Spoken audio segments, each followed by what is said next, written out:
सभी छोटे बड़े श्रोताओं को सुनीता भटनागर का प्यार भरा नमस्कार। ऑडियो स्टोरीज के हमारे चैनल कहानी जगत में आप सभी का स्वागत है। हिंदी कहानियों की श्रृंखला में आइए आज सुनते हैं सुधा भार्गव जी द्वारा रचित कहानी जन्मपत्री। मुझे डॉक्टरी पढ़ने दो वरना घर से भाग जाऊंगी। इस वाक्य की गूंज से दीवारें तड़प गईं, आवाजें खामोश हो गईं, रुकावटें अपना साया मिटाकर अदृश्य होने लगी। रास्ता उसका साफ हो गया। आज वही टूटी घुटी बेदम बैठी है।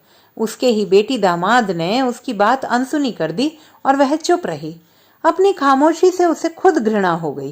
काश वह तूफानी दरिया बन जाती और अपनी प्यारी पोती को डूबने से बचा लेती। 3 माह पहले पोती सोनाली की शादी एक रईस खानदान के शहजादे से हुई थी। सोनाली के पिता भी उनसे किसी बात में कम न थे। बेटी ने बीकॉम करके सीए कर लिया था। बेटा एमबीए की पढ़ाई के लिए अमेरिका चला गया। लड़का सुंदर व कमाऊ मिल गया था। बस बंसल साहब ने आनन फानन में शादी न चढ़ा ली। उनकी सास डॉक्टर रूपाली ने दबी जुबान में कहा भी, बेटी अच्छी तरह जांच पड़ताल करवा लो, जल्दी ना करो। ओ माँ, तुम्हारा नजरिया हर समय डॉक्टर जैसा होता है, घर में भी और बाहर भी। दामाद जैसे नाजुक रिश्ते में ज्यादा डॉक्टरी पना किया तो रिश्ता हाथ से निकल जाएगा। जन्मपत्री तो मिलवा ही ली है। सुनते हैं जन्मपत्री बनवाते समय जन्म का समय एकदम ठीक होना चाहिए। तुम्हारे तो 4 घड़ियों में 4 समय होते हैं। हाँ, मोबाइल जरूर एक समय देते हैं, पर सोनाली के जन्म के समय तो तुम्हारे पास यह सुविधा थी नहीं। इसलिए जन्मपत्री के भरोसे रहना ठीक नहीं है। माँ, आप तो सदियों से चली परंपराओं को तोड़ने में लगी हैं। प्राचीन समय में तो शादी के समय कुंडली मिलवाते ही नहीं थे।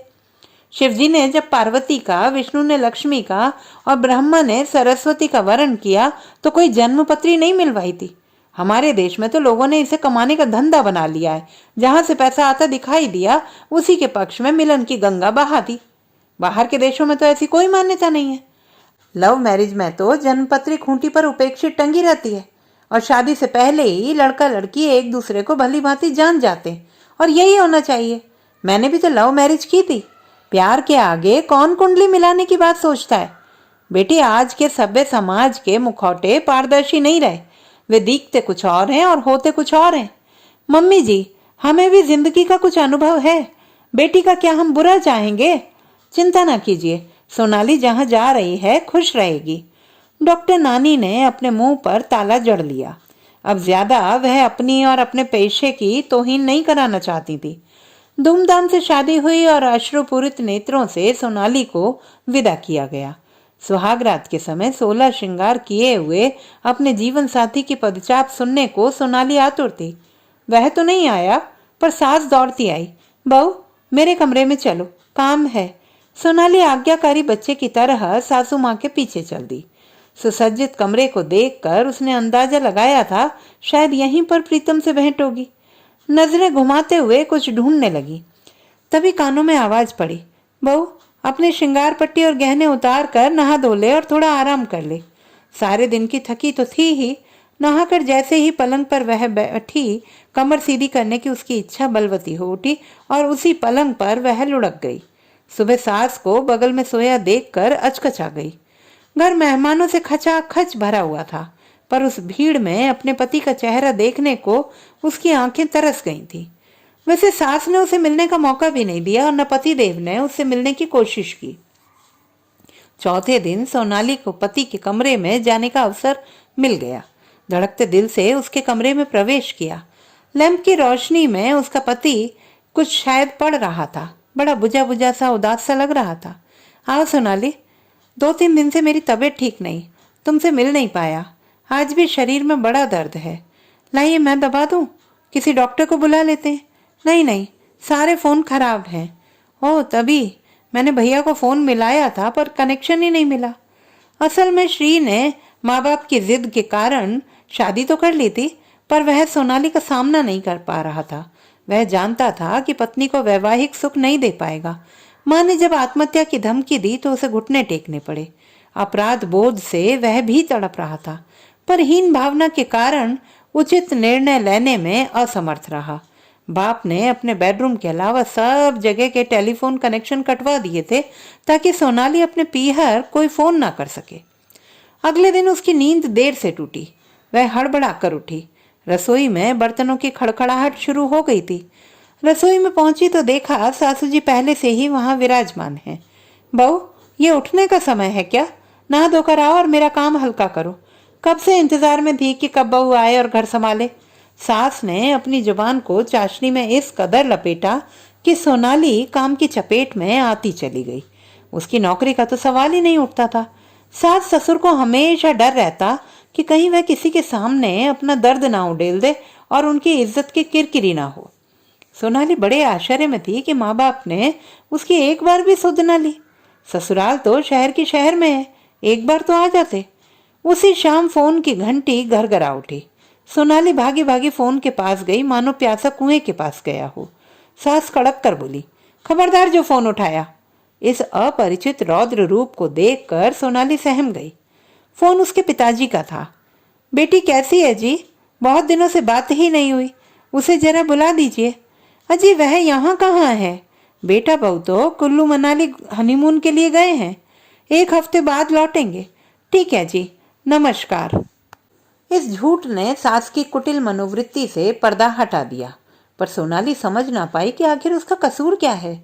पति का रूखा व्यवहार, सास का छल कपट और ढेर सारे कड़े पहरे क्यों परछाई की तरह उसके साथ चल रहे हैं। उसकी उमंगें, उसके अरमान भी उसे दगा दे गए थे। उधर सोनाली की माँ का बुरा हाल था। सोते सोते चौंक जाती और उसका नाम लेकर पुकारती और कहती, मेरी बेटी को बुलाओ, वह मुझे बुला रही है, मुझे उसके पास ले चलो। मुश्किल यह थी कि नए नए समध्याने में बिन बुलाए जाया कैसे जाए। सोनाली की हालत देखकर रूपाली ने बिना सूचना दिए पोती की ससुराल जाने का निर्णय कर लिया। कीर्तिनगर से फरीदाबाद पहुंचने में मुश्किल से 1.5 घंटा लगा होगा। सुबह सुबह ही दोनों को अपनी देहली पर देखकर सोनाली की सास मुश्किल में पड़ गई और पैरों से उसे जमीन खिसकती हुई नजर आई। सास उस समय सोफे पर बैठी टीवी देख रही थी और सोनाली फर्श का पोंछा लगा रही थी। उसकी पीठ दरवाजे की ओर थी, इसलिए ना तो वह अपनी नानी को और ना ही माँ को देख पाई और ना ही वे सोनाली को पहचान पाई। समदिन ने जरूर बनावटी मुस्कान चेहरे पर लाते हुए कहा, आइए समदन जी, सुबह सुबह इधर कैसे? यहीं से गुजर रहे थे कि सोचा आप लोगों से मिल लें। किधर है हमारी पोती? रूपाली ने कहा। अरे सोनाली, देख तो कौन आया है। यह तो ससुराल में इतना रम गई है कि आप लोगों को याद ही नहीं करती। सोनाली ने मुड़कर देखा। भूल गई अपनी दुर्दशा, पर छिपा पाई क्या अपने दिल के घाव। नानी के गले लगकर फफक पड़ी। बिना कहे ही बहुत कुछ कह गई। शहद सी मीठी आवाज में बोल फिर बजने शुरू हो गए थे। सोनाली, मेहमानों को आदर सहित जलपान तो कराओ। आपकी बेटी तो बहुत लायक है। नौकर की गैरहाजिरी में इसने अकेले सारा काम संभाल लिया है। मुझे तो फली भी नहीं फोड़ने देती। रूपाली अब सास की चिकनी चुपड़ी बातों में आने वाली नहीं थी। उसने 2 टूक बात करते हुए स्पष्ट कह दिया, समधन जी, हम सोनाली को अपने साथ ले जा रहे हैं। वह बड़ी उदास और कमजोर सी लग रही है। जल्दी किस बात की है? 2-3 दिन बाद भेज देंगे। इतने में सोनाली का पति ऑफिस जाने के लिए कमरे से बाहर आया। अपनी सास को देखकर उसे सांप सूंघ गया। समय की नजाकत को देखकर बोला, माँ, सोनाली को जाने दो। शादी के बाद तो वह सबसे मिली ही नहीं है। 2 दिन बाद मैं उसे ले आऊंगा। हाँ बेटा, मिलते भी कैसे? 2 माह तो तुम हनीमून के चक्कर में बाहर ही रहे। हनीमून? हनीमून तो हम जा ही नहीं पाए। क्यों? मेरी तबीयत ठीक नहीं रहती। ऐसी तुम्हें क्या बीमारी है? जवान हो, स्वस्थ हो, आओगे तो तुम्हें अपने डॉक्टर मित्र से मिला देंगे। रोग निदान करने में कुशल हैं। श्री इन 2 महिलाओं के बीच बुरी तरह फंसा। हर बात में रजामंदी देने में ही अपनी भलाई समझी। एकांत मिलते ही नानी ने अपनी पोती से कहा, अपना सामान बांध कर जल्दी यहाँ से निकल चलो, कोई केकड़ा आकर बाधा न पैदा कर दे। सोनाली जैसे ही नहा धोकर तैयार हुई, वे झटपट चल दिए। सोनाली की सास कहती ही रह गई, पानी तो पी लीजिए, चाय भी आ गई। उसके सारे शब्द हवा में ही तिरकर रह गए। ससुराल के दहली पार करते ही सोनाली सिसक पड़ी। हर बात का जवाब उसकी खामोशी थी। घर में अकेलेपन से उसे दहशत होती। कभी कभी वह बड़ी बहकी बहकी सी बातें करती और उसे भय बना रहता कि कहीं उसके माँ बाप उसे दोबारा ससुराल ना भेज दें। जब भी उसके पति के बारे में कोई बात पूछता तो बस कहती, पता नहीं, जाने क्या क्या कहती रहती है, पता नहीं पता नहीं।